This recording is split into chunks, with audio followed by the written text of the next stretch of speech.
What if losing weight, and more importantly, fat, feels impossible no matter how hard you try? Have you ever lost 10 pounds only to gain back 15?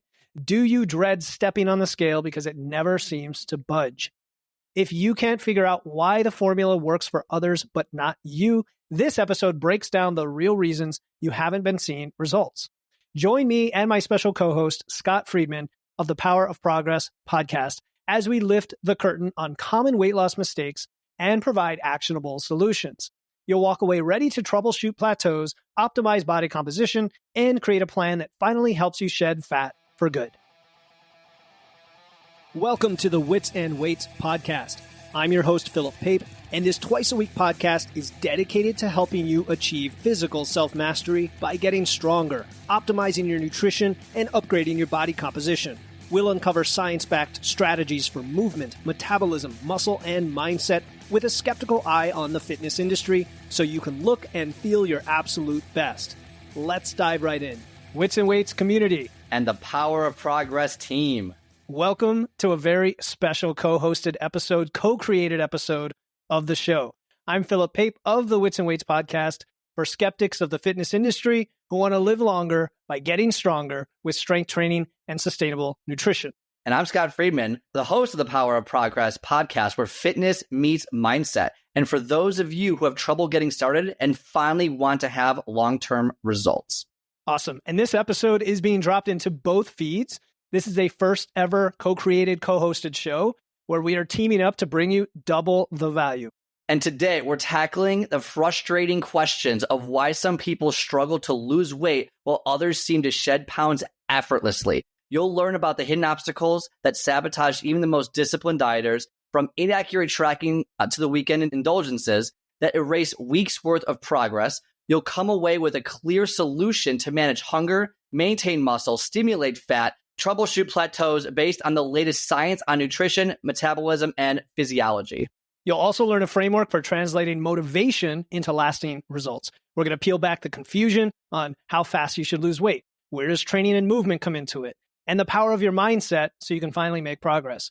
Consider today's episode your blueprint for optimizing body composition and designing eating and training plans that flex to suit your needs so you can ditch the diet hamster wheel once and for all. Before we jump in, if you love this show, then you'll love both our shows. And the best way you can support the show is to follow, subscribe to both of these shows on your favorite podcast app and get notified for future episodes. And of course, if you're listening on Wits and Weights, I want you to go right now and check out The Power of Progress with Scott Friedman and give it a follow.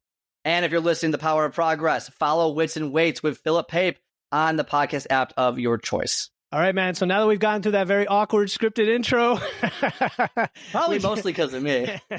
No. You know, we're experimenting, but I'm sure you guys listening are loving it. So we're going to get into today's topic, which is why you can't lose weight while others see great results. Now, if you're watching the video, we're doing this fun little thing where the topic's going to come up on screen, but don't worry if you're only listening to audio because we're going to say the topic before we get into it. And I'm just going to start with the basics. We're talking about why you can't lose weight, right? But the question I think you should ask yourself is, do I want to lose weight? Why am I trying to lose weight? Is that really the goal? And I don't know about you, Scott, when you think of the avatars or when you think of body composition and what people want, do you want to be skinny or do you want to be lean and muscled, right?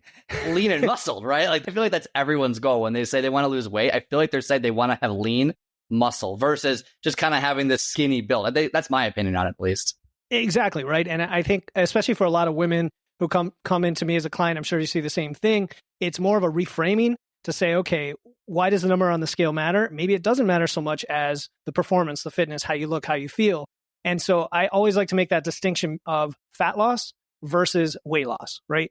Scale weight doesn't mean a thing if how you look, how you feel, how you perform isn't what you want.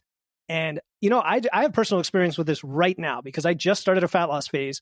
And some of my lifting buddies are saying, why are you losing fat? You look pretty lean.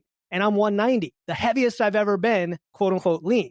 And I see this with women all the time too, where it's like they can carry 20 more pounds and be lean because they've spent time building muscle first. So before we get into like, here's why you're not losing weight, and if you want to be in a fat loss phase, ask yourself if that's the goal. And then if it is because of fat loss, then we have to get into the details that Scott and I are going to talk about of calorie deficits, tracking, all the other things to get there. So that's my take on that. I agree. I mean, I think that we have this weird thing in the industry that's like, hey, I want to lose weight. We just use weight as like the Kleenex term. Like Kleenex actually isn't the brand. Like it's not one brand of tissue. It's actually called facial tissue, but everyone calls it Kleenex because that's the brand. When people want to lose weight, they just call it weight loss versus fat loss because I guess fat's not sexy or whatever it might be. But the reality is if your goal is to literally just lose pounds and that's it, sure, weight loss is great. But if your goal is to look better, then we might want to be talking about fat loss. And if that's the case, the scale doesn't matter. And it really, you said it perfectly. It's just a narrative shift. We have to kind of change that story. Every person I've ever talked to comes to me and says, I want to lose weight. And I'm like, are you sure? Because if I put him, and so my brother and I, we're about the same height, same weight. So we both weigh about 175, give or take. I work out. He does not. Shirts off. We look very, very, very different. But weight's all that matters, right? So no, clearly there's something else there. So I think diving into like the fat loss and people understanding how to look better from a fat perspective, I think is really what's going to help people move forward. For sure, man. And one last comment on this, and then we get to the next topic is really weight is a number, just like your circumference measurements, just like, how many calories you eat, just like how much sleep you're getting. And it's important in terms of, okay, if I have a goal and I know for sure I'm going to keep training and then I'm going to go in a calorie deficit and lose 20 pounds of fat, I need to know that I'm losing 20 pounds of fat. So of course, weight becomes a relevant statistic over time with the trend. So we can get to some of that, but I want to shift it over to the next topic, Scott. So I'm going to bring that up on the screen for you. Yeah, understand the road ahead. I mean, it's building a perspective of what you need to do in order to succeed. So most people jump into a goal without understanding what the road ahead actually looks like. So my example I give for this is you're not going to go hiking in high heels. Like if you know you're going hiking, you are not going to pack high heels to go hiking. Very simple. But most people decide that they are going to do that and they are going to wear heels. That's very common when you're trying to lose weight or lose fat because you think it's going to be this straight path, this straight line forward. It's going to be super simple. This is it. But the reality is there's going to be bumps and cracks along the way that you did not account for. And that's what causes a lot of people to quit. Yeah. So what you're saying is it's not a straight line. It's like any plan. You come up with a plan. It's going to change on day 2. I don't remember the famous quote. It was probably Winston Churchill that had to do with that. Like you have a plan and you'll get to your end goal at some point, even though it changes on day 2. Whereas if you don't have a plan, you just never get there, right? You just meander forever, lost in the woods, maybe wearing heels as well. So I'm hoping not wearing heels. I think it's, if Winston Churchill said that's pretty far. Everyone has a plan to get punched in the mouth, right? Everyone has a plan to go I'm going to lose, 40 pounds of fat. I'm going to do all this and then not realize that, oh, wow, for week 4 to 8, I didn't lose any. We're going to use weight here as a catch-all term for the moment, but I didn't lose any weight for 4 to 8 weeks. It's like, yeah, like that's probably going to happen along the way. And if you're able to account for that when you go through it, you're going to be less discouraged moving forward and therefore more likely to stick to what you're doing. And so that's kind of the emphasis of understanding the road ahead. Because if you just think, perfect, awesome, things will always go my way, you're going to be disappointed. And that disappointment leads to failing. If you can understand, okay, throughout the 40 weeks or 20 weeks, whatever I'm doing, there's going to be issues that are going to arise. I'm going to have the cake at the wedding. I'm going to do this. I'm going to go on vacation. If you can plan for those things or at least acknowledge they're going to happen, you are significantly more likely to stick with what you're trying to do long term. And I think people just kind of miss that. They just think it should be perfect all the time. Hey there, it's Philip from Wits and Weights. We are running a special listener survey all this month of February, and I'd love your input. It's quick, easy, and a fantastic way to let us know what you love about the show and what you'd like to hear more of. Plus, as a thank you, everyone who completes the survey gets entered into a raffle for some awesome prizes, including First Form supplement gift cards, 1-hour Zoom hangouts to Ask Me Anything, and 1-year subscriptions to MacroFactor. Just head over to witsandweights.com/survey or click the link in the show notes. This is your chance to shape the future of the Wits and Weights podcast. Again, go to witsandweights.com/survey or click the link in the show notes. Thanks for tuning in, and now back to the show. And I think that's a perfect segue into the next diet. We're talking about restrictive versus a flexible approach, which is exactly what you're saying. It's like having that adaptability for life, because life is going to happen, as opposed to seeing life as this anomaly that came out of nowhere that you couldn't plan for. It's going to happen, right? When we look at the history, when we look at the science of dieting, it's no surprise that when you tell yourself, I'm not going to eat these 80% of foods that are available to me, that you're going to eventually binge and you're going to fall off the wagon, so to speak, and get off track, whatever you want to call it, because you've given yourself such a restrictive, proscriptive approach to your diet, as in, I'm only going to eat meat, carnivore folks, or I'm not going to eat carbs, keto folks, right? And I would say, like, okay, if you love eating that way, I'm going to use that word, like if you just crave and love and you get up every day, you're like, yes, I'm on keto, like this is amazing, I get to eat keto for the rest of my life. Perfect, man. It's for you. How many people do that? How many people are like, I really want to have a carb here and there, or even on carnivore, like an orange would be nice. I don't know. So we without getting into all the science like that goes back 4 decades, restrictive diets cause you to binge. They cause you to gain weight again. It's hard to maintain the weight loss, and it's because just what Scott was saying, you're not giving yourself room, grace, flexibility, whatever, adaptability. But if you say, you know what, I'm going to stick within some targets that align with my goals, but give myself 100% freedom to pick what I want to eat to meet those goals. Compare those two approaches and imagine which one's more successful. I might take a slightly different approach on this. And I like it because I am very much anti dieting 100%, but maybe not for the same reasons. I do think you have, let's just say there's 30 major diets out there. You have, carnivore, keto, which I've done a lot of these, Whole 30. I guess vegan's technically one, but that's more of a lifestyle thing. Whatever it is. They want you to think it's a lifestyle. Right. Paleo too. They all say that. Get in there. It's a lifestyle. Half the people that do it are like, this is the greatest thing ever. And they can show you research. They can show you data studies that's like, this is so beneficial for you. The other half are like, this was terrible. I didn't see any results. And the research they show you is horrible, terrible. You shouldn't do it for your body. And you can talk about keto as a great example.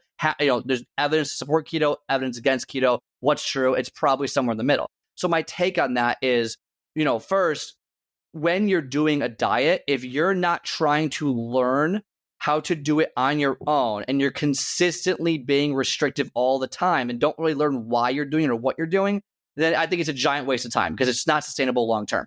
If you're like, look, this is what I love, like you were saying before, fine, go for it. I have nothing against people who do keto long term. I have nothing against people who who are vegans long term. I have nothing against it because if it works for you and you can do it and you enjoy it and this is the goal you want for it, go for it because they probably do work for the right person.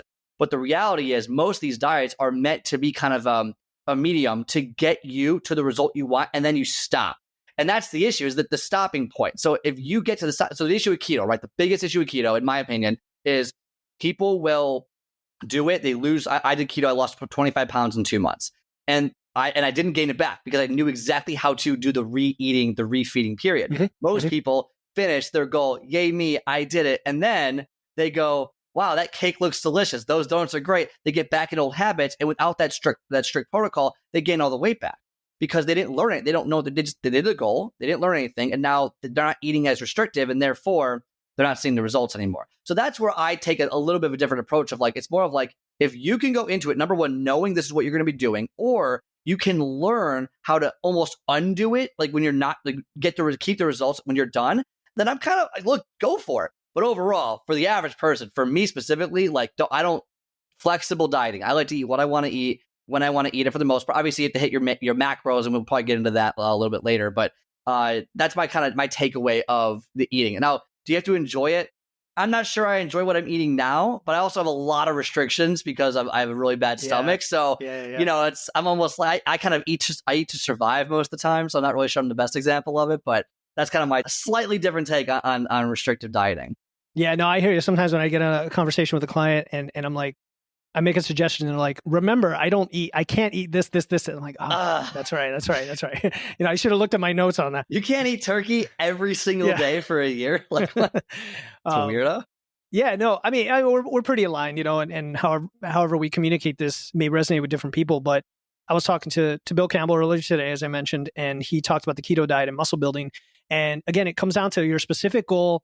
If you want to use it short term versus long term, all of these things. And for some people who are eating just the standard American diet with like 70% ultra processed foods, if you went to keto or carnivore or Mediterranean or whatever, it'd be a massive improvement and it would jumpstart you toward, better health. But then the problem is people get in their mindset, everything associated with keto needs to be retained because it's better, as opposed to, I ended up, getting rid of like some toxic things I was intolerant to, and I got rid of processed foods, and I learned how to be more satiety, and they don't introduce things back ever, right? And that's what leads to the restriction, in my opinion. But all right, anyway, we're going to talk a lot more about dieting and stuff as we go through. I want to get into some mindset stuff, Scott, because that is where your expertise lies. So take it away with this next topic. So this is kind of the behavior change aspect of things. This is kind of where my bread and butter is. I love I'm nutrition certified, fitness, all that stuff, same as you. But you definitely have the mechanics, and I kind of go through the mindset aspect a little bit more. And uninformed optimism and informed pessimism. What does that mean? So I'm going to use New Year's as kind of the catch-all here, because that's the easiest way to understand it. What happens on New Year's every single year, right? And I'm not picking fun. This is what happens. Is you say, okay, I'm going to jump into this. I'm going to do this amazing thing. I'm going to go to the gym. I'm going to lose all this weight. It's going to be awesome. Or my friend told me about this new awesome diet where all you have to do is order these smoothies and you're going to lose 40 pounds. You jump into something. You hear something shiny. You're like, oh my gosh, that's so let me do that. I'm going to jump over here. Then you start to do it. And you're like, yeah, this sucks. Like, I no longer, like, this is harder than I thought it was. The results are harder. I have to do way more. I thought it was just buy this, drink this, and I'm going to I thought it was all this easy stuff. And now you're realizing that, wow, this really is not as easy as I thought. And you get to the informed pessimism. So the uninformed optimism aspect of kind of goal setting and jumping into things is, I'm happy, I'm jubilant, I can't wait to do it. I'm so excited, I'm motivated to work out every day, motivated for this diet. Then you realize, wow, this isn't going to be as easy as I thought it was going to be. And then you get to the informed pessimism where now you're sad. Now you're discouraged. Now you're annoyed, frustrated, whatever the word is you want to use, because it's not what you thought it was. It's harder than you thought it was. And now it's like you kind of hit a crossroads where you kind of hit this thing called the valley of despair, where you have a couple choices. One, you can either jump to the next shiny object that you see. Another friend is doing a different diet or a different workout program. You jump to that with uninformed optimism and you go through the same cycle. Or you can stick with what you're doing, realize you may have made the mistake, but if you keep going, you can progress through.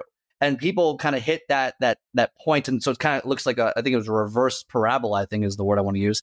For all you math people out there, it's the very bottom. And you have a choice to either go back up or circle back around. And a lot of people just circle back around. Yo-yo dieting is the exact example of this, where it's just up, down, or different diet every 6 months because it's just not working. It was easier, harder, easier, harder. So that's uninformed optimism, informed pessimism. And the biggest thing is just don't jump into things without actually maybe taking 5 minutes to look it up, look at reviews, look at what you actually have to do, talk to someone who's done it before. Like, how hard is this? Like, is this actually super easy? And I think when you put yourself in a situation that can give you a negative feedback loop, you are just significantly less likely to continue moving forward. And that's why a lot of people quit. People quit. Goals aren't specific enough on New Year's, or I didn't realize what I was doing, or I jumped in too fast. All of this stuff can be avoided if you just take a second to think about, or ask an expert, or whatever it is. What does this actually look like? What do I actually have to do for this? Get some information, and then you can make your informed decision so that you can actually start seeing results and actually understand this is what hard is going to feel like. This is what's going to feel like as I do this, versus, wow, didn't realize that was going to suck. I should start over, or just give up forever. You burn out and you stop, and a year later, you're talking to Philip or hey, I need a coach because I gave up a year ago because, I didn't realize what I was doing and I got really depressed about it, which happens all the time. So just taking a little bit of insight prior to is super important. That impulsiveness, which I can be accused of, of wanting to jump into things, you learn to temper it a little bit, like you said, with sleeping on it, just sleeping on it and then getting the info. It's what marketers use to latch on to people and take advantage of their high when they get exposed to like the shiny object, right? It's like, I got to lose weight and I'm ready to go. And by the way, you're going to get a 20% discount if you sign up right now. And right, all of that. It's kind of taking advantage of that psychology. So the converse, like you said, is like, take it easy, get informed, listen to our podcast, which, we'll educate you. But also, when you're trying to do things, like don't do so many things, don't take such a huge leap, maybe dip your toe in and do those baby steps. Do the, push your comfort zone. Don't go way outside your comfort zone. All of this is great, like mindset from day one before you even get to any of this, and decide that I'm just going to do some crazy diet or program for weight loss. Anything more on that? No, I think that's it. I think the takeaway is, look, when you're looking to do anything, it doesn't matter what it is. Don't just jump into it. Take a second, breathe. If the offer is too good to be true, or they're like, oh, this is the last hour to screw them, like just take a second, and think it through. And then when you make your decision, whatever it is, stick with it, hammer it out. Don't give up after 1 week. Give it some time to see if it can actually work, and then push forward with it. So those would be my takeaways. Just think it through and push forward once you do it. Cool, man. Yeah. So let's keep going with this train here, and get into one of my favorite topics, which is tracking. And I want to say like 80% of the people that reach out to me, Facebook or wherever else, and have an issue, a challenge, like, hey, I'm having trouble losing weight, or now I'm a woman in my 40s, menopause, perimenopause hormones are catching up to me. I can't lose weight. One of my first questions always is, do you know how much you eat? Like, are you tracking? Just a very simple thing like that. And this can apply to lots of things in life, but we're talking food here. You can't possibly know that you're actually in a deficit if you don't know how much you're eating and how much you need to eat, right? Simple as that. So one of the biggest roadblocks for people when it comes to weight loss, fat loss, is just they don't know how many calories they burn. They don't know how much they need to eat. They don't know, okay, how much fiber do I need, macros, like all that stuff.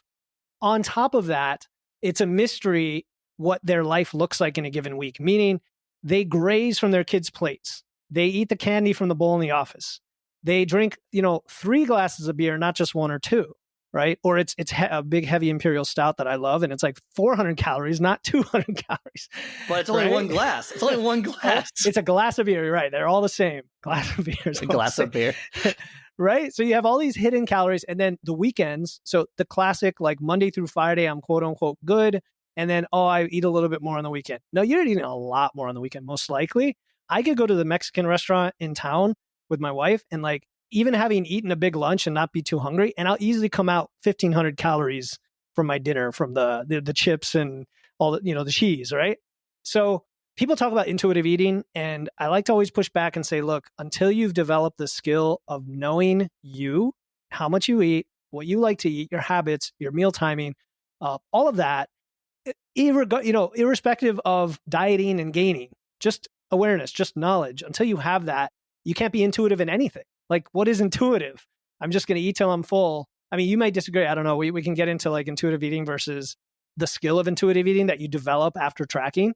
But yeah, one of the biggest problems is that you're just not tracking for some time to gain that awareness, even if you're not going to track long term. Yeah, I mean, when I first started, and I think people would be surprised to hear this, is I tracked everything. I mean, I'm talking, I would literally buy a bag of baby cut carrots, and I would literally count 12 carrots out for 35 calories and write it down. Okay, I was made fun of all the time. It's just like crazy, religiously tracking it, like just craziness. But it built the system. Like I was able to now I don't do that, but I was able to build the system of, okay, now I can eyeball this. Now I can look at this and say, okay, that's a portion of here. I have now have that skill set to do it. I think tracking is monumentally important. I'll give you 2 major examples. One, I had many clients who are like, hey, I eat great. And I look at what they're eating and go, you are eating great. That's perfect. I'm not losing weight or fat. I'm like, okay, well, are you sure you're tracking everything? Of course, yes, I am. Okay. Well, first thing is you're not. The phantom calories talked about, the one Oreo they pick up, or I forgot. Track that, right? People always forget to track kind of the nuances. They don't realize serving sizes are actually significantly smaller than what we think they would be. I believe, as I said, one Oreo is like 70 calories. I mean, just throwing it out there for everyone. Like that's not a small number, like, because you're not eating one Oreo, you're eating 4. So like that's a little bit different. I also think that when it comes to, people don't realize you can overeat unhealthy food too. I mean, healthy food's great. It's great for nutrients. It's great to fuel your body, but you can overeat it. My dad was trying to lose weight a couple of years ago, and he was eating awesome. I was like, you're eating healthy. How are you not losing weight? This is perfect. And then he tells me he's having a bag of almonds every day. And I'm Oh, like, there you go. what you mean the 100-calorie pack of almonds? No, I go, well, I don't know, a bag of almonds. Shows me the bag. The whole bag is like 800 calories worth of almonds. I go, dude, like you're 500 above your maintenance. Like you can't. And so I think when you don't track, it's very difficult to understand what's happening. I'm not saying you have to be a religious tracker, because a lot of people don't want to track because it can be hard, it can be tedious, it's restrictive. But I find that when you start tracking, number one, you're instantly cutting off about 300 calories a day, because you don't want to put it on the sheet to show your coach. Self-accountability. Right? Like you had the receipts, and you don't want to show anyone you had that. So number one, you realize, I don't realize I was doing that. You start getting rid of a few calories. Number two, you're able to kind of see how much of something is, and then start to kind of build that quote unquote intuition over time as you kind of get better at it. So I'm a huge believer in tracking. I think there's a time and place for it. I think that at least track your main meal, right? At least get the main culprits or what you can track. Obviously, not every restaurant has, the tracking mechanism available, right? But like there are a lot of mainstream restaurants that do. So do it where you can. And the more you can do it, you are decreasing the percentage chance that you get it wrong. And that's all I'm trying to do, is just decrease the chance that we get it wrong. Let's increase your probability of success. Doesn't have to be perfect. 80% is better than 50%, right? And that's what I'm trying to do. So I think tracking is important. And what I tell people to do is, if you hate tracking, fine. Track for 3 days. Let's get a baseline of what you're trying to do. The intuitive eating part, my first gut instinct to intuitive eating is like, go pound sand. Like, I think it's the dumbest thing, because like, how can you have intuition if you've never done it before, or you have your intuition got you? I'm not trying to mean either. Like, the reality is, if you're trying to lose 50 pounds, you're probably obese, and your intuition got you there. Yeah. It got you there. So using that same method, how is it going to get you? I know maybe you're paying attention more, but I think you need to, something's disconnected. I think you need to learn the skills. And then over time, I think you can gain the skill of intuition. I think intuition is a skill, not just a trait. I think you have to learn it. And then once you get good enough, then you can start being, well, this was about this, or this is, and by the way, I've been doing it for over a decade, and it's still difficult. I still screw up olive oil or whatever it is all the time, and I'm overeating, or handfuls of stuff. So I think that tracking is monumentally important, because it's very difficult to do on its own. All well said. I want to expand on a couple of those. So just with the intuition and the intuitive eating, I find that when you're at maintenance, when you're just trying to maintain your weight, if you've gone through 1 or 2 phases where you have tracked a bit and you get a sense for those hunger signals, and you've regulated the foods that you're eating, right? Where you're now eating the protein you need and everything, and you just keep eating that way and listen to your body, it's pretty good for keeping you, at roughly the same weight, give or take, say, 3 to 5 pounds once you've had that skill. But as soon as you try to go to fat loss, for example, which I'm doing right now myself, I've done this like 5 times, and I always forget the hunger and some of the other aspects that, gnaw at you while you're in that phase, where if I wasn't tracking, I would have to it would require some level of discipline and willpower above and beyond, because I'm not tracking, to say like, I need to sit with that hunger, knowing that hunger is telling me I'm in that deficit. And it's kind of a weird thing, But if I had the numbers, I'm like, okay, I got 1,000 calories left. I'm just going to plan it in.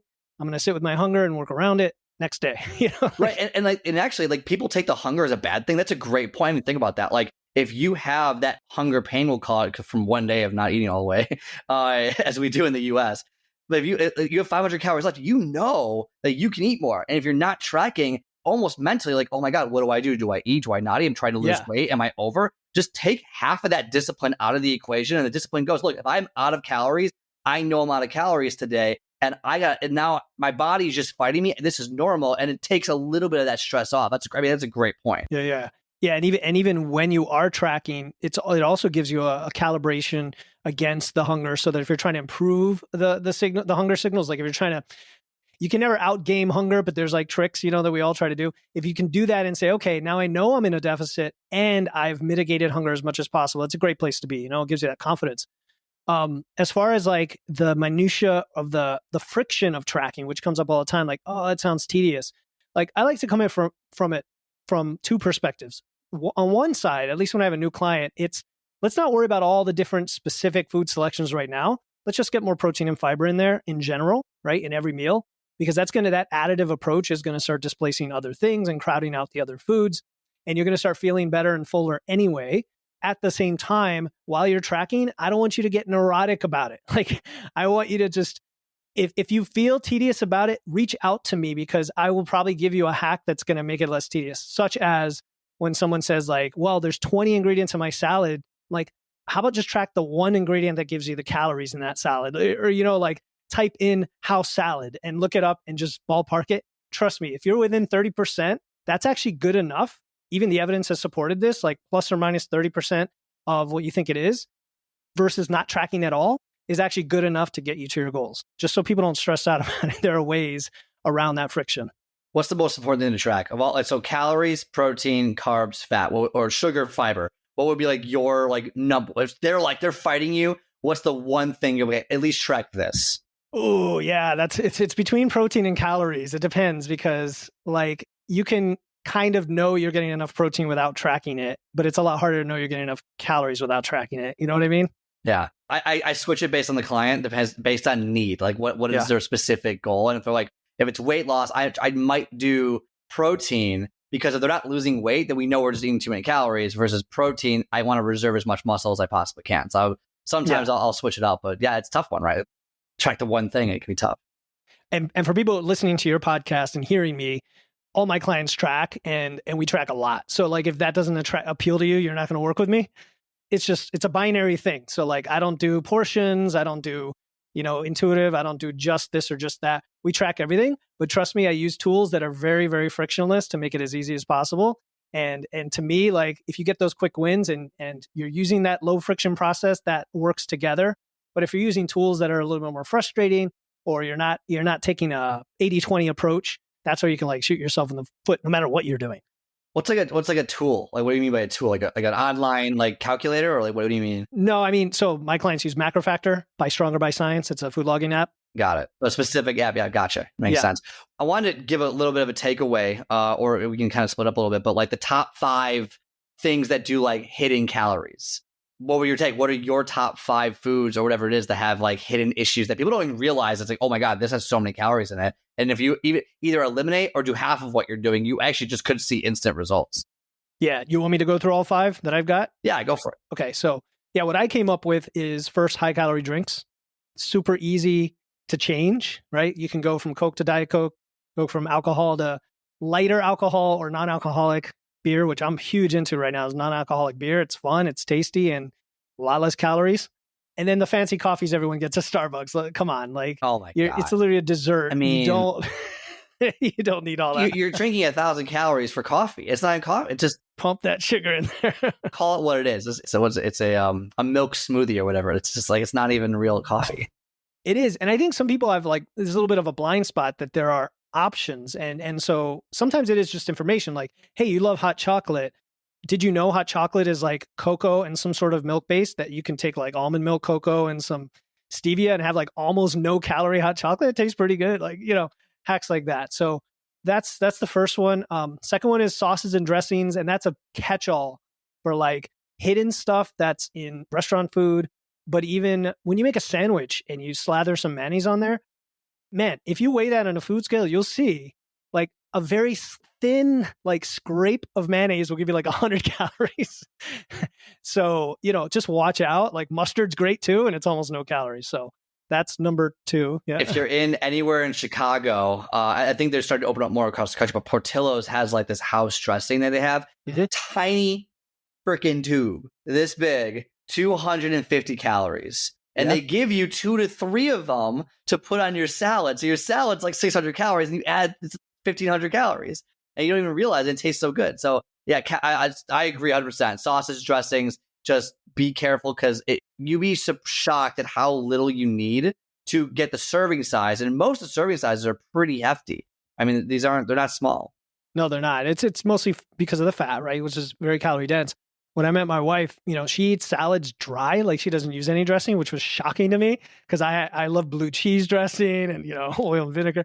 But what I'll do now is I'll get like I don't know if it's Bubba's or what's that brand of barbecue sauce. It's like almost no calories, and barbecue sauce on salad sounds weird, but it kind of tastes like that. Like, what is that? Very French weird. dressing or whatever. I know it sounds weird, but you got to get the right type. It tastes like, what's that orange dressing? French dressing. Mustard? You gonna put mustard on salads? No, I don't put mustard. That's crazy, man. But barbecue sauce is weird. I am not advocating for barbecue sauce on salads. I also don't eat barbecue sauce, so that's for various reasons. Okay. That's okay. But I can see what you're saying. I mean, my favorite dressing personally is balsamic vinaigrette. I love that. That's so good. That's my go-to for almost everything. And one other hack there, just before we go on, is like if you have a salad, I like chicken thigh salads when I'm in fat loss phase, because the little bit of extra fat on the chicken thigh acts as a dressing on the salad without very much fat at all. So it's like just coating that salad with a little bit of that mouthfeel from the fat is what we're going for, right? Yeah. Number 3 would be everything that's called healthy that they sell in a store in the middle, in the middle aisles. So everything that's a healthy packaged snack, not everything, but I mean, just got to look at the data. Just look what's in there. Could be much more calorie dense than you think. And I think we know this. If you go back to like the 80s when they started the low fat craze and Snackwells and all that, to today, it's all food science is meant to be highly palatable and get you to eat more of it. And no matter what, it's going to compare, if not going to be favorable compared to Whole Foods, right? No matter how healthy they call it. Oh, 100. I mean, and we're also not saying, by the way, just because it's calorically denser than you think it is, that you shouldn't eat it. We're just saying, Correct. Be aware. Because, for example, I buy this granola that is relatively healthy, all things considered, for granola, pretty healthy, organic stuff.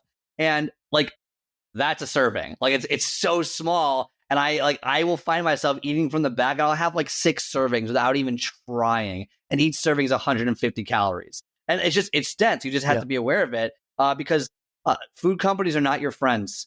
They are not your friends at all. The opposite of Finding Nemo, fish are friends, not food. Like these people are not friends at all. Like they're hunting you like sharks. They know what they know what they're doing. It's deliberately set to you.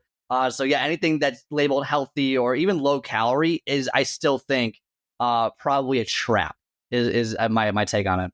Yeah, 90% of the time. Now, there's some interesting little hacks, Scott, that people look at me weirdly when I say it. But like, if I have a client who's in fat loss and they're on fairly low calories and they're like craving a sandwich, I'm like, look, they sell this keto bread. It's kind of interesting. It's made with like wheat starch mixed with a bunch of fiber. It's all it is, and it's actually like 15 grams of fiber in a slice for 40 calories. So I'm like, so there's some magic of food science out there that could serve you, depending on the context we're talking about, right? So yeah. Number 4 hidden thing would be eating out. Just eating out in general. Because just like food manufacturers, restaurants want you to enjoy, have as much food as you can, have a bunch of sugar, salt, fat. So you say it's the best thing you've ever had. And then come again and tell your friends how wonderful the food was. They're not trying to serve your body composition goals. They don't care about that. They just care about a delicious meal, which is why you go out to eat, usually for the experience and for the food. So I'm fine if you want to eat out, plan for it, and know what you're getting into, and then make some smart swaps or choices. Not to the extent where you're like suffering and feel like it's not a fun experience. Like that's the counter to this argument is I want you to enjoy the slight indulgence of what you're getting in a restaurant, but do it in a smart way. No, just I honestly never eat out. Just don't do that. Yeah, like there you go. Don't eat out. Food hack. hitting caleries. Food. Don't eat food. If you don't eat food, you can't get calories. No, I agree with you. I think I went to a restaurant recently, actually, shockingly, and I think this will shock people. I think it was either a Maggiano's or like a cheesecake factory, something along those lines. I don't remember exactly, but the burger and fries was less calories than the salad. Oh yeah. Like I'm sitting here, like there was an omelet on there as well for breakfast, more calories than the salad. And I was like, how is this possible? And I mean, we're talking 1,500, 2,000 calories for a meal that's like not even, I mean, it's filling, but like that's only for one meal and you have a whole rest of the day to go. You could eat your entire daily allotment in one sitting in a restaurant. So again, it's not that you shouldn't eat out. It's just that be aware of when you're eating out, that if you're going to do it, you're doing it, and just be aware of it so it doesn't negatively affect you mentally. Because that's the biggest thing. Like I ate out. I had wings the other day. I mean, it is what it is. Not barbecue wings, but I had something. And but yeah, so I agree with you. Eating out is crazy. Yeah, and the last one I think we touched on already, which is just mindless eating. The grazing. Well, let me add nuance here, because mindless isn't just the hidden things that you don't know you're eating. It's the fact that we in modern society are always stimulated by something and doing something. We are working, we're watching, maybe we're reading a book even, but we're always like watching an iPad, watching our phone, doing something, eating at the same time. And that can cause you to consume way more calories than if you just were a little bit mindful about it. I'm not asking you to do like these complex, meditative practices of mindful eating that take, 45 minutes. You can. Should we do a reverse? Should we do a reverse influencer take where it's like, and before every bite, you must meditate like Wim Hof for 30 minutes before every bite of popcorn. And we can do that. There you go. And then that one bite is going to just be so filling, you won't want another bite of popcorn. Yeah, I know. Hi, my name is Lisa, and I'd like to give a big shout out to my nutrition coach, Philip. With his coaching, I have lost 17 pounds. He helped me identify the reason that I wanted to lose weight, and it's very simple: longevity. I want to be healthy, active, and independent until the day I die. He introduced me to this wonderful little app called Macro Factor. I got that part of my nutrition figured out. Along with that is the movement part of nutrition. There's a plan to it, and he really helped me with that. The other thing he helped me with was knowing that I need to get a lot of steps in. So the more steps you have, the higher your expenditure is, and the easier it is to lose weight. When it's presented to you like he presents it, it makes even more sense. And the other thing that he had was a hunger guide, and that really helped me. So thank you, Philip. One thing you could do is like, if I tend to graze because I work from home, right? So my kitchen's over there. It's very easy to get to. One thing I try and do is basically if it's not on a plate, I don't eat it. So I have to pour it on a plate or a bowl so I can physically see how much I'm eating. Because if you just do it from the bag, it's just endless. But if you put it on a plate, at least you can see it. And I believe, don't quote me on the science on this, I believe if you put on a smaller plate, it'll look bigger and therefore is quote unquote a hack to make you think you're eating more. There was actually a study done that says our perceptions will indicate our fullness on what we're eating. They basically did they had a control group study where they gave someone a 300 calorie smoothie. They gave one group the same smoothie but said it was 100 calories. They gave a second group the same smoothie, said it was 900 calories. And they reacted as exactly as you think they would. The group that got a 100 calorie smoothie was like, oh, we're so hungry, we got to keep going. And the group that got the 900 calorie smoothie, all the same calories, was like, we're so full, we can't keep going. So perspective plays a huge role in that grazing mentality. Because if you just every 20 minutes go, you're like, oh, I'm not eating anything. But if you put it on a plate in a bowl and you see it, it could help you not eat as much. Just little things at no extra effort at all. There's so many things like that. I mean, my wife makes the best desserts and she doesn't like a lot of sugar. So she just leaves out a lot of the sugar. Now, sometimes it's replaced with more eggs or butter, which is kind of defeats the purpose. But if in general, it's just a reduction in sugar, I get this this cake and I end up logging it as a cake, but then realizing I'm satisfied, but I noticed that I don't get quite as many calories as I think over the long term because of the fewer calories. You know what I'm saying? So like you said, you can trick yourself a little bit in that regard. Okay. So yeah, that was the 5 things. You want to go on to some more mindset stuff here. Let's just jump artificially, just jump to the next topic. Let's do it. Perfect segue. My audience is like, no. My audience is like, no, talk more about the food stuff. Scott talks about this too much. So basically give you up too quickly, overcoming plateaus. I mean, it's when we are in the journey, it's very easy to get frustrated. I hear all the time, hey, when do I have to switch my workout? Or, hey, it's been 2 weeks, I'm not seeing weight loss results. Sometimes it takes time.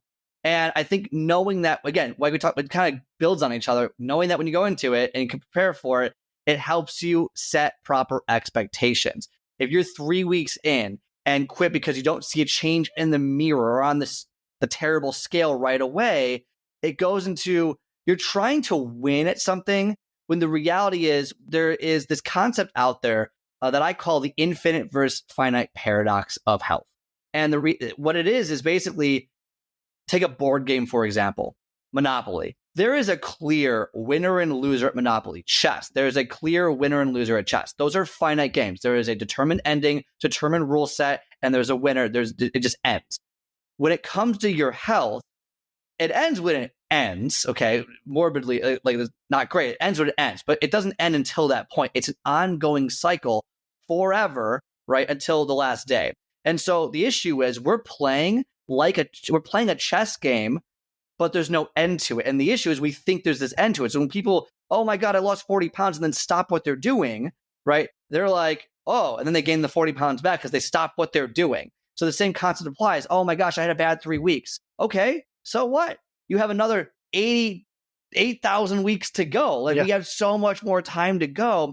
We're playing an infinite game where there's no direct winning and losing. It's just about getting to where you want to go and maintaining it over time. The key is maintaining it over time versus once you get there, nothing magical happens. You're not a better person. I mean, maybe you are, but like nothing changes except you just have to keep doing it. Now, once you get there, it becomes easier because you've done it and it's easier to stay, I think, once you get there. But don't go into a journey and spend all the time and effort. And number one, give up before you even make results because I plateaued. Well, no, just keep going. The one thing, think about any field in life, almost any field in life. I can't think of one that is more definitive than fitness and nutrition. There is a clear 1-to-1 ratio. Eat less calories, lose weight over time, so on and so forth. Very clear directions. You don't have that in relationships. You don't have that in your job necessarily. There's nothing that really is like that. And yet it's one of the hardest things for us to accomplish. But take that perspective and take it like a 30,000 foot view and go, okay, hold on a second. If I just do this over and over and over and over again, I might not get the instant gratification that I want in the mirror right away after my one bicep curl and look in the mirror and go, okay, one bicep curl. Like, you're not going to get that at the gym. But if you just keep going and you track over time, again, not terrible, don't go crazy with it, you're going to see results because there is a direct correlation to what we're trying to do here. And you learn, you grow, you get experience. But people give up so quickly because they want to win at this game. And they don't realize that, well, what happens after you win? You usually revert back to what you're doing beforehand, which is bad and got to where you were in the first place. And then they don't realize that you have to maintain it over time. So I think going into it, understanding that this is not something that you do to win. You do it for longevity. You do it so that you can maintain it forever. And I think that's a very difficult, almost intangible mindset to have. But that's the true nature of health and fitness, is that there's no winning at it. It's just you have to get there and maintain it. And that's the game. It's just forever. So that's my take on it. Yeah, it's a very profound concept, and that's a really good take because, yeah, I want to be deadlifting when I'm 95 and then just kill over the next day. Like, right, that's the best way to do it. I don't understand. I'm going to extend that because when you talked about tracking in data and awareness, and like it's not an on-off switch.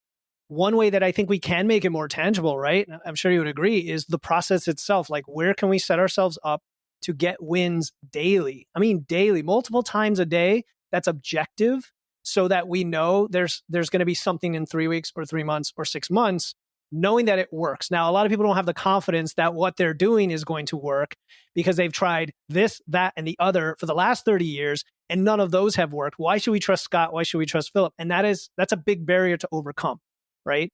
And so that's where, like, other people who have gone through that, you have to look at objectively at the space and not trust marketers and salespeople necessarily, but maybe talk to individuals who've gone through this. And then think about in your own life as you're listening to this, if you're trying to build muscle, like Scott said, the bicep curl in and of itself isn't going to show you anything. But if you curled, 28 pounds last week and now your goal is like 22 and a half, and then you do it, like that's objective data. You got stronger that you can get a win from and be super happy about and celebrate, and then go to the next day and the next day after that.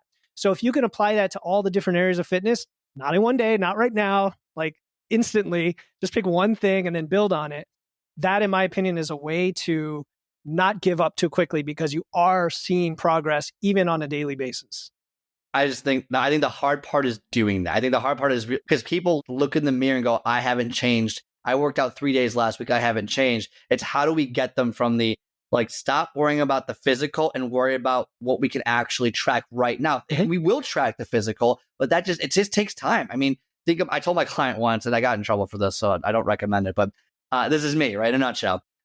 Is basically, it was we were working out for 3 weeks together, and they came like once or twice a week, right? So it's very much like, okay, good job, but like we got to do more. They're getting mad. I'm not seeing any results. This is ridiculous. And of course, we're not even doing diet. It's just personal training. So I'm like, great. I tell them, like, look, man, and I'm a young gun at this point, so I probably shouldn't have been doing this. And I've hence. So this was decades ago, you're saying? Decades. I mean, okay. Oh, man, horrible. And I was like, how old are you? He's like, I'm 48. I go, okay, cool. And how long have you been like this for? He's like, since 25. Okay, great. It has been 23 years that you have been doing all this crap to your body, right? Your way doesn't work. Your way got you here. How about you give me more than 3 weeks to show you my way? Right? Like, it takes more than 3 weeks to undo 23 years of crap. All right. And so that's the idea. This just takes a long time. You don't go into a company and expect to be CEO in the first 3 years. Like that's just not how it works. Like things take time. And I'm not sure why we don't have the patience for it. Maybe it's social media. Maybe it's just this instant gratification that we need now. But I think it's being able to, if you can delay gratification of what you're looking to do for as long as you possibly can, you will see more and better results than you ever thought possible. Period. End of story. Yep. There's no nuance to it. If you can delay gratification. Yeah, no nuance. And I think you alluded to a few times having support, whether it is a coach or community or something like that, who you can, even if it's just a vent and say, I'm frustrated, I'm not making progress. And they can be like, it's cool. Be patient. We're here for you. We've all been through this. It does take time. And they could, okay, cool. I'll trust you and I'll keep going. So like you said, kind of doing it on your own is a little harder only because you have to just be committed and do the experiment and get the data and then see what comes out the other side. Maybe it didn't work. Maybe it will. Either way, it's going to take time to change your body. Cool. Why don't we go to the next thing, which is, what is the next topic? Okay. Speaking of being impatient, one of the biggest mistakes, of course, with weight loss is trying to do it too quickly, right? And part of that is marketing. Part of that is, the restrictive diets, in my opinion, can induce very fast weight loss. The challenge there is that we're trying to lose fat, not weight, going back to the very first point I made. And there's a limit at which your body can shed the energy from the fat cells to turn it into ATP and all that versus go and consume your muscle mass, right? And we don't want to have that muscle mass deteriorate and waste away. And I like to use these like visceral terms because I want people to know how bad for your health it is that we lose muscle because it's already happening to you if you're sedentary. Then you exacerbate it by dieting aggressively. And by aggressive, I mean like more than 1% of your body weight a week. If you went on keto and you did it like all in, and then you lose, 40 pounds in a month, that's probably too aggressive, right? Because that's well beyond the 1% a week. And if you did like a DEXA scan or you did caliper measurements, you would see you lost some muscle mass. Some of it'll come back like as soon as you gain weight, but some of it's just gone until you strength train and build it back. So if you're having trouble losing weight, it could be because you're going too aggressively with the rate of loss in the past with your yo-yo dieting, and your body is adapting very quickly. The hunger ramps up, you binge back, and you stop dieting. I'm kind of rambling, Scott, but you can bring me back. I thought it was very clear. I mean, okay. At the end of the day, basically what you're saying is your body's going to resist the change. Your body's designed to stay in homeostasis, which is basically status quo. I don't want to change, survival. And every time you're trying to lose weight, your body gets signals that says, okay, hold on a second. We're losing energy here because it's all about energy. It doesn't know that you had a salad and you're trying to lose. It doesn't care. It's like, I need this amount of calories to live. I'm eating less than this. We need to adapt our physiological functions to this new caloric energy expenditure that we have. So it will lower your metabolism. And if you go too quickly, your body is just going to push way back because it feels like it's dying and it doesn't know what you're trying to do. And you can't tell it what you're trying to do. It's just not going to work. And you'll have a lot of bounce back. We're not going to get into like, having to reverse diet and all that kind of stuff when you go too low for too long. But the idea is your body's going to resist you. So I think you said it actually very well. I followed it. So I'm not sure. Yeah. You know where I got held up is in my notes. I was trying to separate the ideas of going too aggressively in your past dieting history with yo-yo diets to where you've lost muscle and it just makes it harder and harder to lose weight versus what you then alluded to, which is metabolic adaptation. You go too quickly, your calories drop severely, and therefore you hit a plateau and then you have trouble losing weight from that point on, which all valid concepts. I just had a conversation with Jordan Lips. You know Jordan Lips? He's a coach. What is Jordan Lips Fitness? Anyway, he loves to talk about metabolic adaptation. And we had a discussion about how it just exists. Like you can't avoid metabolic adaptation, but you can definitely exacerbate it with your lifestyle choices, right? And we want to, yeah. And yeah.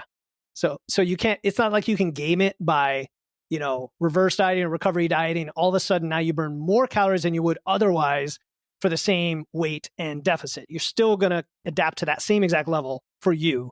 And so the question is, are you doing it at the right rate that's reasonable and also practical? Like you don't want to be going so aggressive that it's just, you're hungry all the time and you're miserable. And you have no energy and your hormones are tanked and you can't sleep and you can't train, right? We want to be in that sweet spot where you can go a good 12, 16 weeks, whatever it takes, or even if you need a diet break and then you continue to actually make that progress. You mentioned earlier, and want to kind of give an example to the point. So basically, you said that you're losing muscle when you're not working out, right? You kind of made that point earlier. Right.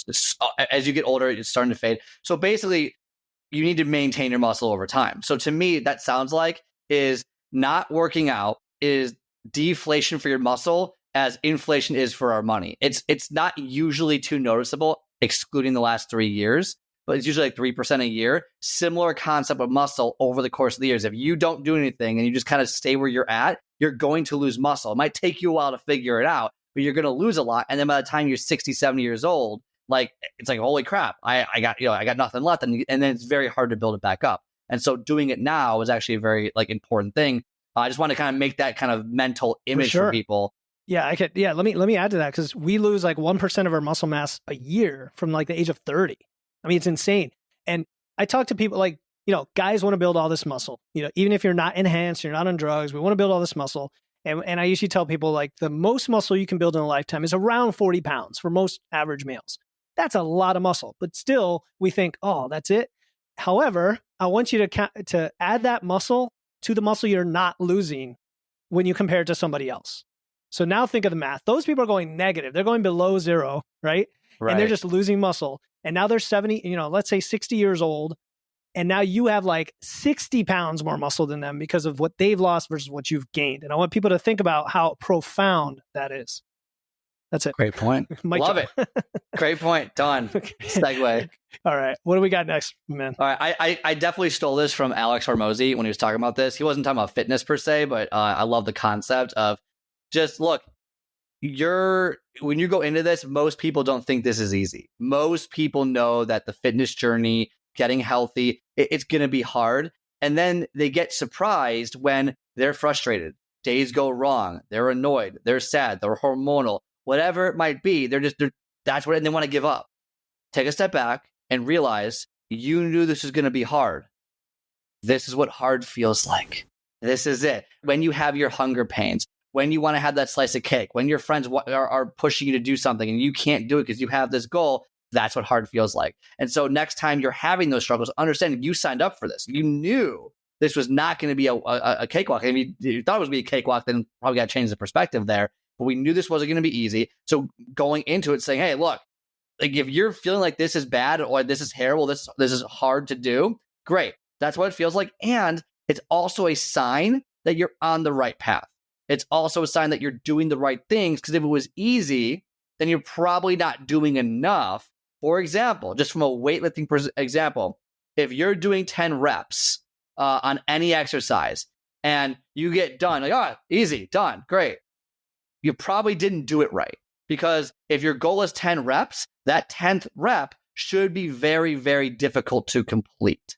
And the same concept applies to losing weight or going in 5 days a week and building that habit, whatever it might be. There's a specific point of impact that you're going for. And if you don't feel that intensity, feel that discouragement almost, or that annoyance, you get like, I'm looking in the mirror. It's been 3 weeks. I'm not down any inches yet. Great. That's what hard feels like. Then you're on the right path. It's just a matter of time if you're doing the right things until you're going to see results. Now, do you think there's like a hardness curve? So, for example, there's a huge amount of friction at the beginning. Once you start getting some sort of progress, even though it's hard, you develop some resilience where the hard is, I guess you can sit with it better, or you can receive it better, or the fact that it's hard becomes a thing you look forward to. Like, what are your thoughts on all of those concepts?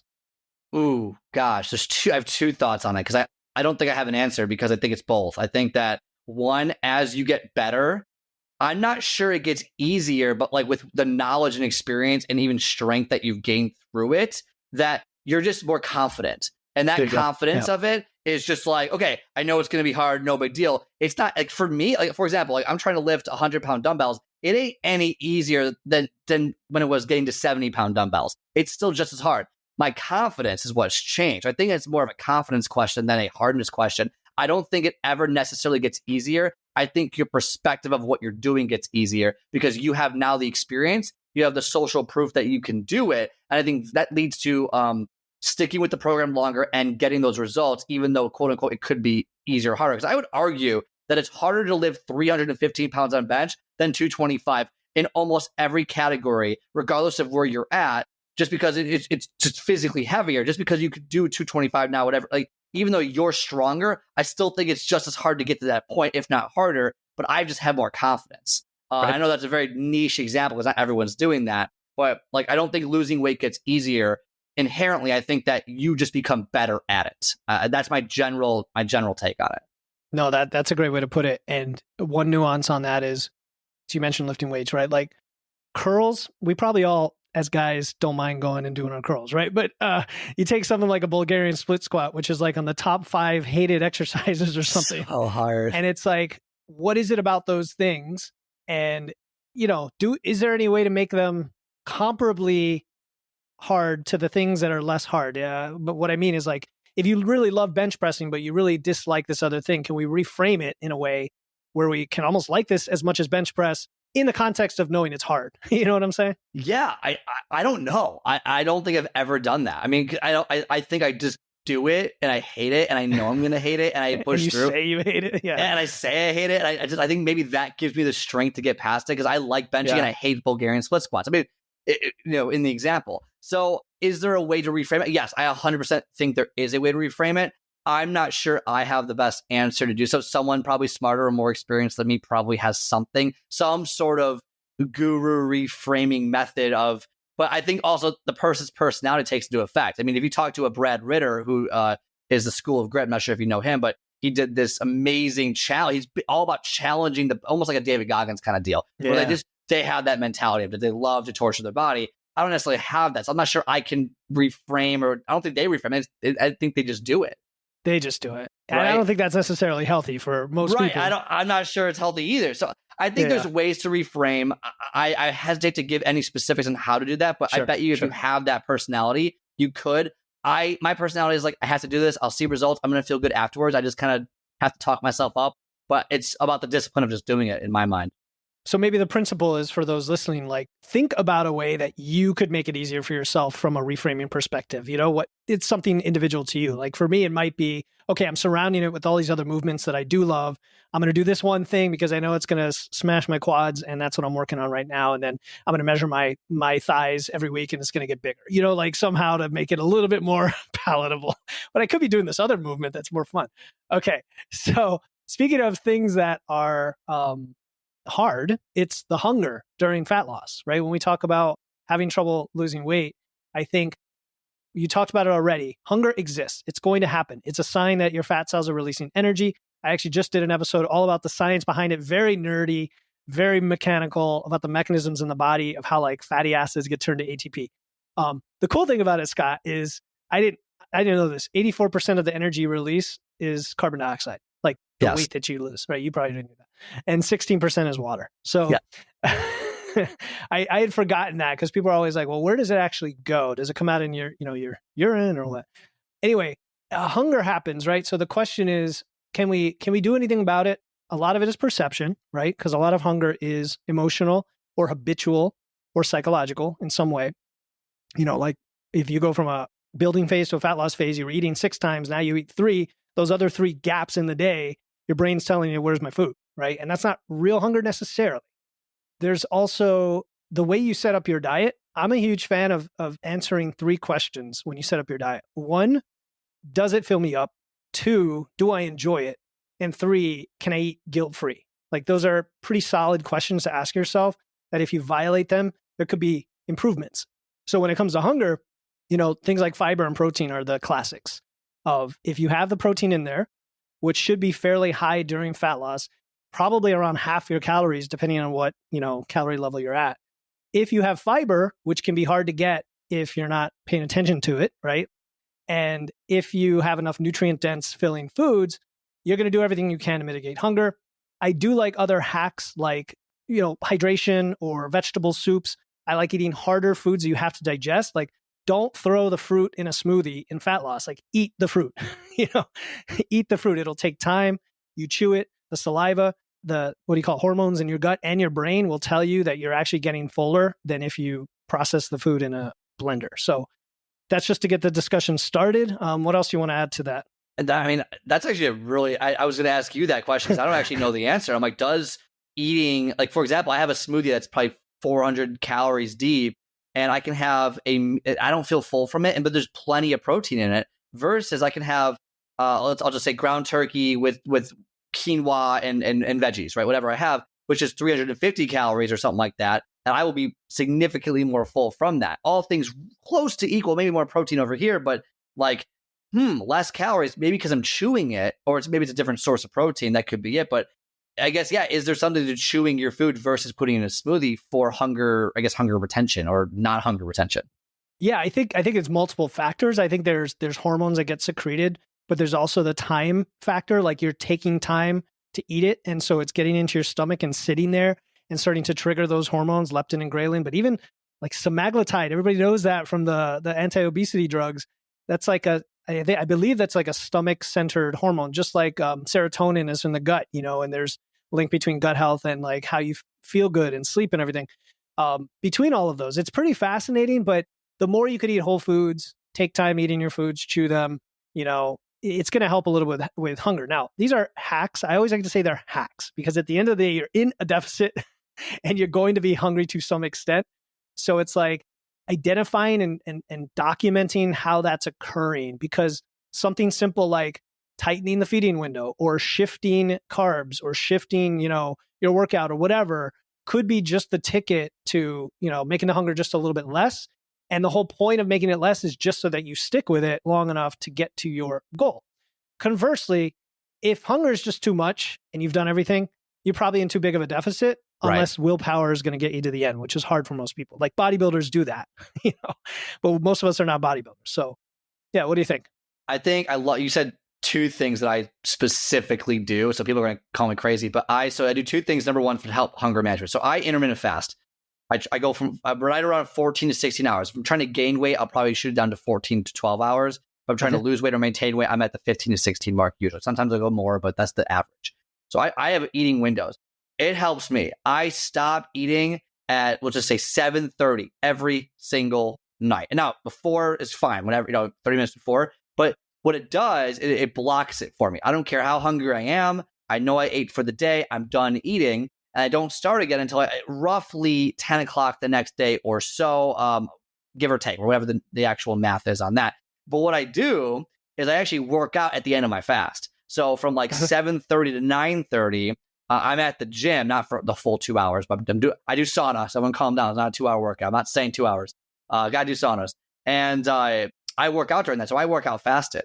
And then I get home, I'm feeling great. And then I break the fast with a nice high protein / carb meal to kind of help with the hunger that I'm having. And then I kind of get the rest of the day. But I think having those windows of eating, not even from any sort of metabolic, physiological thing, just from a routine structure standpoint, is so valuable because it's a rule. And it's black and white. Don't eat after this time.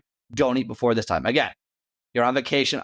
But regularly speaking, it really helps maintain it. Your body adapts to it. Or again, after 2 weeks, if you're like dying from it, of course, we got to switch things up. But overall, if you can kind of find that sweet spot, I think it's very helpful when it comes to hunger management. That's huge. The principle of it, right? Like people don't have to fast per se, just be routine about it and have a fixed feeding window. And you might go so far as to like schedule it in at first. It's just like tracking your food. It might sound a little neurotic, but if you've been all over the place, like just putting on your calendar, like this is when I eat, and do that for a week or two, and then you're in a routine, and there you go. Your body, actually, your metabolic rate, this is a valid point you brought up. Physiologically, your metabolic rate will actually downregulate just a bit if you're not in a routine because of that like unpredictability of the food supply to your body. So it's like, I got to conserve calories. Yeah. It's so many things can impact your metabolism. And that's why when we talk about dieting and weight loss and fat loss, like a lot of it is about food, but a lot of it is about your lifestyle choices to make eating food easier and able to eat more of it, as you're losing that weight. So yeah, other than that, I mean, for hunger, I would say swapping foods out the more you get into a fat loss phase where calories are tight, where you hardly notice a difference, like refined versus white carbs or what did I have in here in my notes? Oh, these were all ultra processed foods that, yeah. Okay. This was like soda and candy. You could have diet soda. Like I'm not against diet soda. I have no problem. Aspartame's not going to kill you. That's my understanding of the evidence. Just it's better than regular soda or, in terms of like trying to manage your calories and sugar intake and whatnot. Alcohol is another one.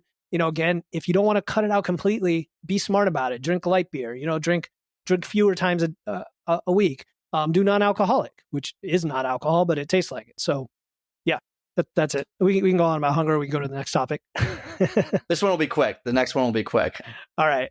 Basically, not moving enough. I think this one's pretty simple. Is just move. I think there was a study done that was like basically if you walk a brisk walk for 20 minutes a day, it'll decrease your chances for any kind of long-term illness or disease by like upwards of 30%. I mean, it was a crazy amount. Walk. You burn more calories when you walk. You're going to feel better when you walk. You're going to lose more weight when you walk. You're going to be using your body, moving your body. There's so much benefits to moving.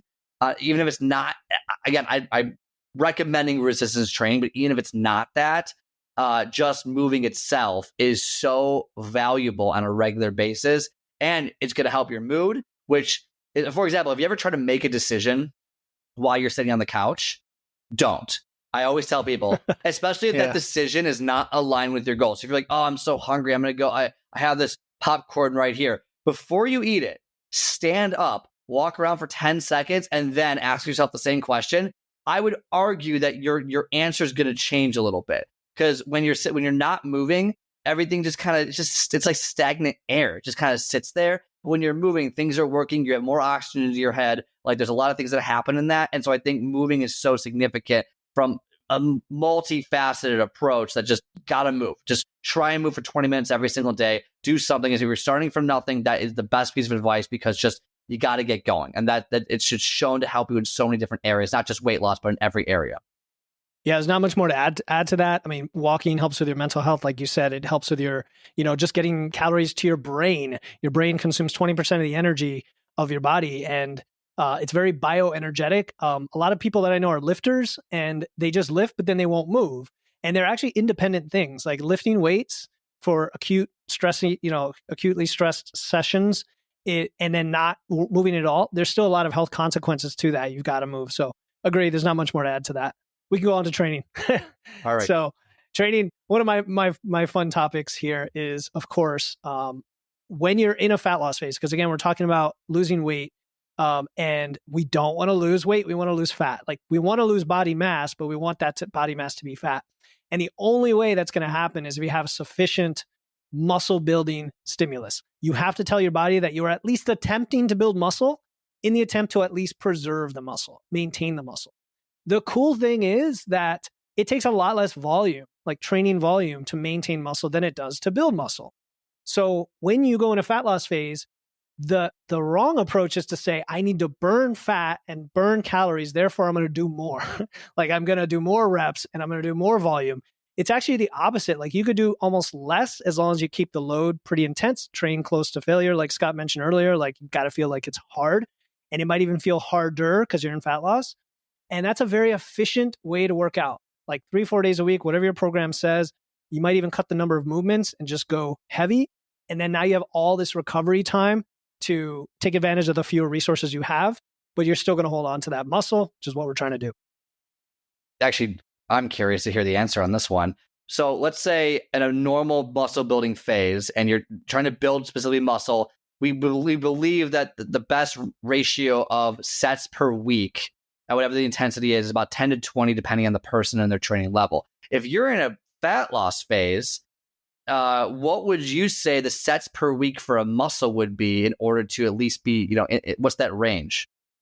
I mean, if you go by the studies on volume for maintaining muscle, it could be as low as like a quarter to half of your volume. But I wouldn't cut it by that much, like in practice. Yeah. That's more of like if you've been training a long time and now you want to do other pursuits and you don't want to spend so much time in the gym, kind of thing.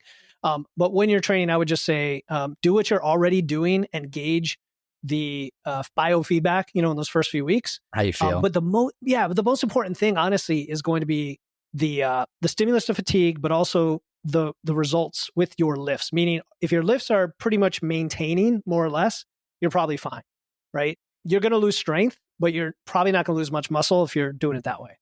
And I think a point from a practical point is when you're losing weight. So if you're losing weight and you can maintain, so let's say you do 100 pounds on whatever the lift is, and you keep doing 100 pounds at 10 reps or whatever the rep range is, right? you're actually gaining muscle because you're losing weight. So if let's say you weighed 100 pounds and you're lifting 100 pounds. Now you weigh 99 pounds and you're lifting 100 pounds. That ratio it's slightly different. That means you're stronger than you were before. Now you're 98, 97, 96. Now, eventually what's going to happen is at a certain point, because it happens to all of us, unless you're just a bodybuilder or really, really good at this, like the lift is going to go down. So you could expect the lift to decrease, but you should not do that on purpose. It's just because you're not strong enough anymore, because you are going to lose some muscle when you're losing weight. The idea is to lose as little as humanly possible, and that's how you're going to see it. So if you're losing weight and your lifts are staying relatively the same, that's great. You should not, I repeat this 100 times. Everyone asks this question. If you are in fat loss phase, do not deliberately decrease the weight that you are training at. You want to stay there until you cannot stay there. For some reason, there's this, I guess, myth out there that's like, oh, I'm in a fat loss phase, I need to decrease the weight that I'm lifting, which makes no sense to me. No, like nothing changes other than it's going to be harder to maintain that, in my perspective. Yeah, and you hit on, there's some counterintuitive things that people just aren't familiar with, like the fact that your relative strength could go up as you're losing weight. I mean, my chin-ups and pull-ups start to fly when I'm starting to lose weight initially, right? Because I'm just losing weight on my body. Yeah. But what was the other thing I was going to say about that? That was counterintuitive. Man, it slipped my mind. These conversations, it's like I have 3 things in the buffer and I maybe get to 1 or 2. You know what I'm saying? Yes, I know what it was. Is recovery and volume. So again, counterintuitively, you may find it more beneficial, especially if you're older and have like recovery, more limited recovery, to work more days a week, but shorter sessions during fat loss. Like I've seen that be very successful for people to work. Like if you're normally doing 3 or 4, now you go to 5 or 6, but they're like half-hour sessions with 3 movements. And now you're spreading out that fatigue and never overstressing yourself from like an energy perspective with the fewer calories coming in. Not for everybody though, like especially women can handle more recovery than men, but I've seen this be successful with men too. So just one of those cool little things. I like it. I mentioned point of impact earlier, but basically just make sure you're training whatever rep range you're doing. That last rep, it should be. I'm not a huge train to failure guy. I think training near failure is more effective, at least for the average person. I'm not talking about the advanced lifters, but so like whatever you're doing, if you're doing 10 reps and you're in the weight loss phase and you can do more, you probably should do more. And that's probably the wrong weight or the wrong rep range to be in. Yeah. And one last thing. I mean, no, I agree about the RIR, reps in reserve, like isolation movements, go for it, go to failure, cheater reps, drop sets, whatever intensity stuff you want to do. But like the big lifts, 1 to 2, maybe even 3 from failure, depending on what you're doing. One thing we didn't cover, I don't know if we would have done it on the movement section, is just cardio in general. Cardio can be a huge variable when it comes to fat loss in terms of a negative, in my opinion. Like doing too much cardio during fat loss can raise the stress on your body and also make it harder to lose weight. So I know it didn't seem like we had that in the list.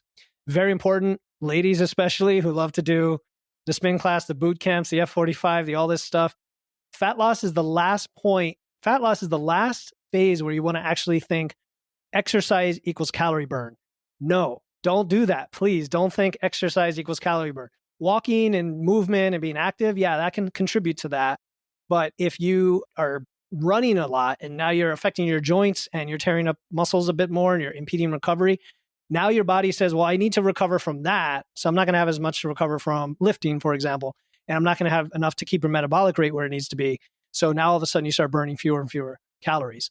That's not to say you can't have some like medium intensity cardio in there for cardiovascular health and a little bit of calorie burn, but it's got to be, moderated. Yeah, the way I think about it is just like, don't do any more than you normally would do because you're trying to burn fat. If if you're on the treadmill for 30 minutes, that's your fun thing to do. You play basketball or pickleball, which is the new thing. Do it. Go do it. Understand though, first and foremost, it's going to put you in a larger deficit, and that's where you get into trouble with these. And that's really what I think the issue is. You get into these large deficits where your body will react negatively, either will fight you really hard, or will lower the amount of calories it's going to burn in a day. And therefore, you get into this cycle of, okay, I'm burning 500 calories in the treadmill, and I'm only netting 1,200 calories a day eating, like total eating wise. Your body's going to slowly shut down. And then you think, I got to eat less or burn more. And then you're only putting in 1,000 and then 800, and then you're not losing any more weight. And you get into this kind of cycle, and it's not good for your body. So, you want to stick to I think it's a 5 to 10% deficit. from your caloric maintenance part, which you can find online, whatever, with your coach, whatever it is. And then from there, just kind of try and maintain that. So whatever you do for that, that's what you should do. And then eat back the calories. So I actually, in a fat loss phase, I actually use cardio to eat more so that I can so that I have I do net deficit. So if I have to eat, let's say 1,800 calories, what I have to eat to lose a pound a week, I will, if I do 300 calories on the treadmill, I know I can eat 300 more calories that day to net my 1,800. So I kind of do a dual shifter. I use both kind of ranges to kind of get me there. It can be trouble if you don't track it properly, but I do find that is valuable for some people.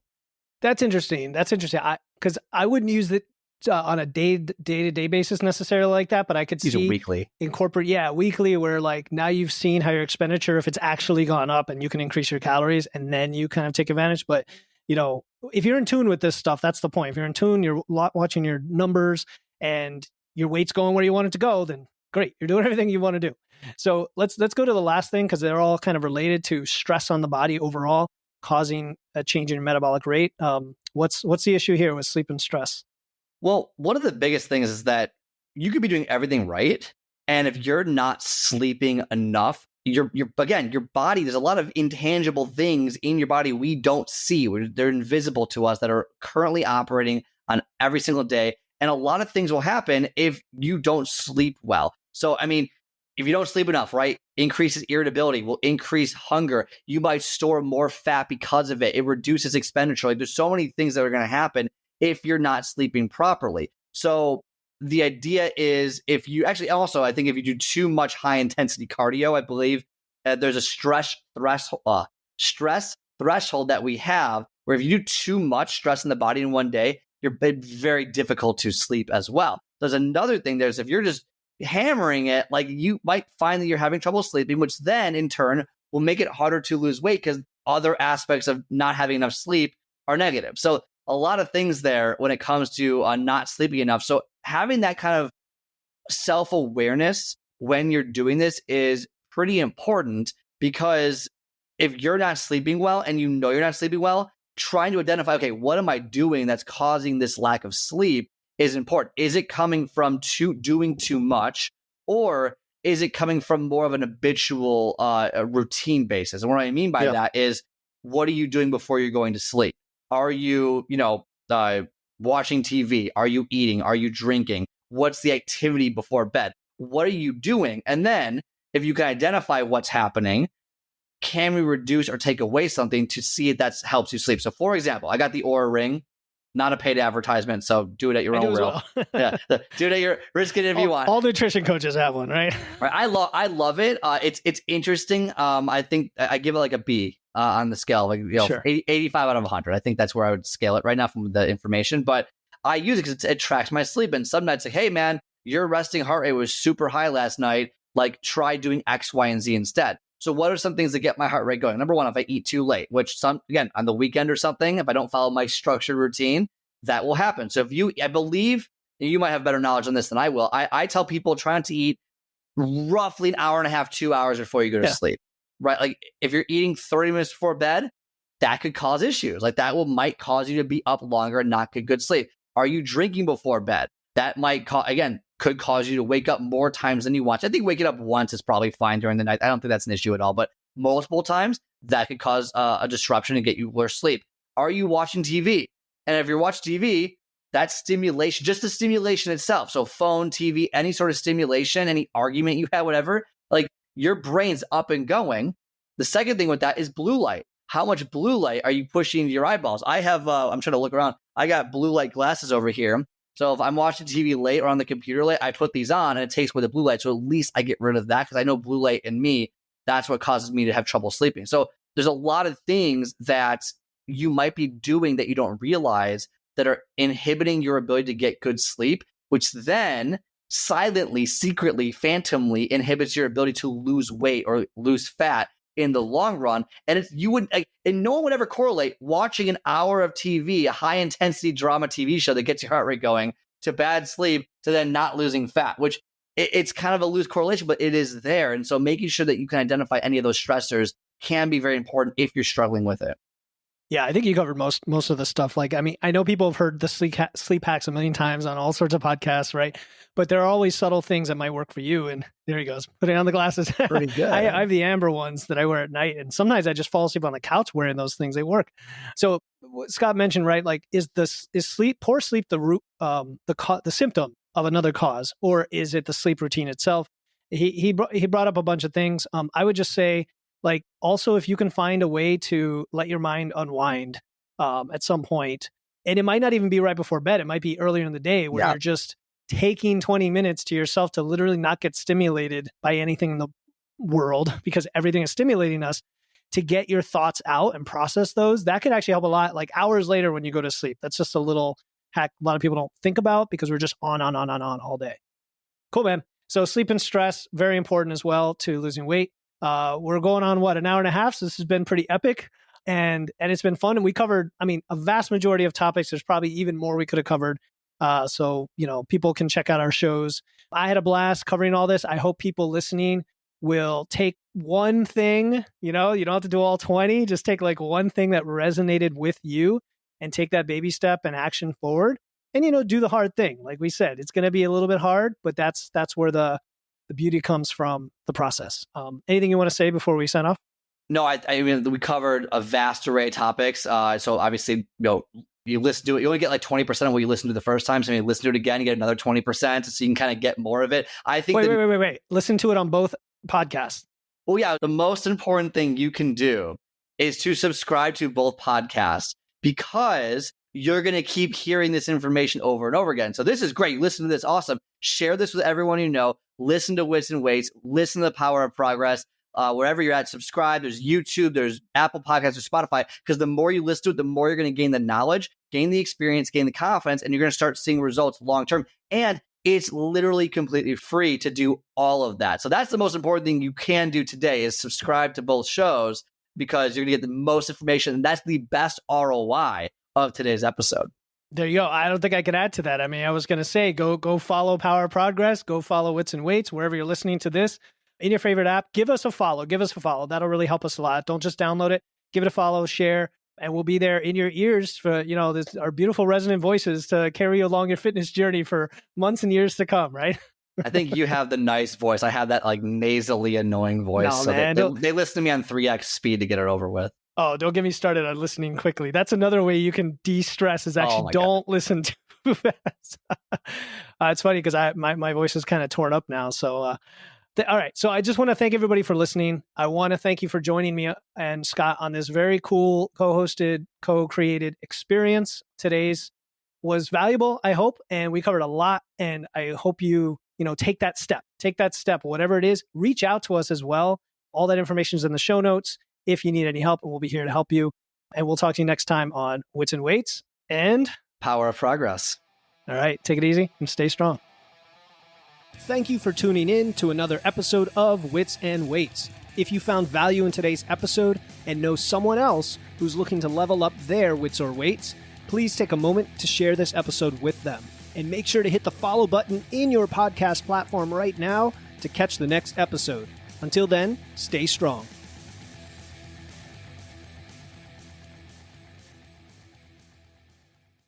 Hey, before you go, I want to let you know about a free resource I have. They are free guides on everything from fat loss to eating out to building muscle to managing hunger to figuring out the best macros for you and more, being added all the time. You want to get the most out of these podcasts and your time to look and feel your best, and these free guides will give you a quick and easy way to know what to do. If you want to get your hands on these completely free guides, you can head over to witsandweights.com/free. That's witsandweights.com/free to get your free guides and level up your results today.